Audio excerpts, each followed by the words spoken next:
Bonjour Monsieur Cambrai. Bonjour. Et donc vous êtes aujourd'hui pour la signature de l'acte 2 du pacte. Est-ce que vous pouvez nous expliquer ce que vous en attendez, ce que vous en espérez?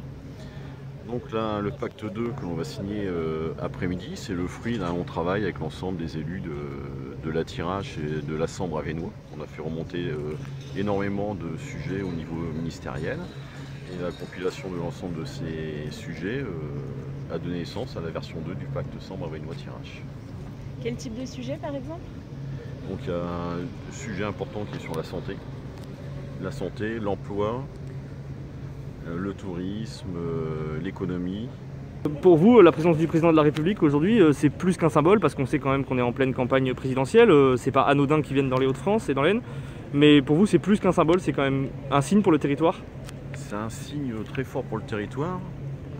Je me rappelle qu'il est déjà venu pour signer la première partie du pacte, le pacte 1. Et là, il revient pour signer le pacte 2. Donc c'est quand même un engagement fort du président de la République de s'intéresser au territoire de la Sambre-Avesnois-Thiérache. Bonjour Monsieur Bricou, député de Thiérache. Vous êtes présent aujourd'hui pour la signature du pacte Sambre-Avesnois-Thiérache 2. Oui.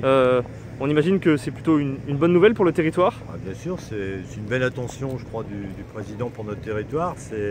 Effectivement, ça donne du poids, ça donne de la cohésion, ça donne de la visibilité sur notre projet de territoire, notamment le pacte 2. Et en fin de compte, en même temps, c'est la fin du pacte 1, donc quelque part une évaluation des politiques publiques qui ont été menées avec le pacte 1 et puis une continuité avec le pacte 2.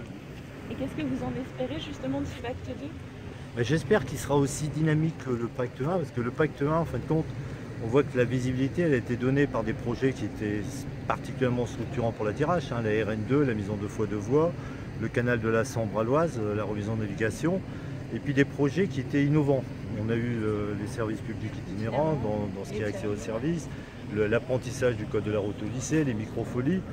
Donc voilà, j'espère que le pacte 2 sera du même acabit, qu'on puisse avoir encore des projets innovants. Moi je propose des écoles normales de la santé, donc c'est un sujet qui est quand même important, ça va être une des priorités du pacte 2.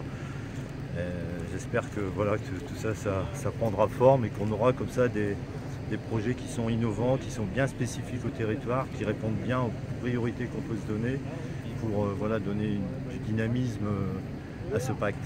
Si vous arrivez à toucher quelques mots à Emmanuel Macron, qu'est-ce que vous souhaitez lui dire aujourd'hui par rapport au territoire? Je lui parlerai de la santé, des écoles normales de la santé. Et si je peux, j'essaierai de compléter avec une question sur l'éolien qui pose quand même problème. Parce que quelquefois ici c'est trop, et puis ça vient en confrontation avec notre projet de territoire.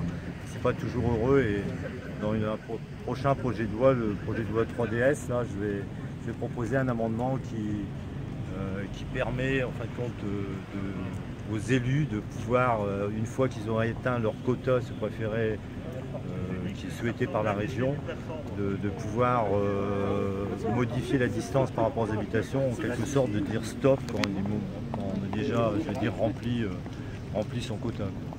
D'accord.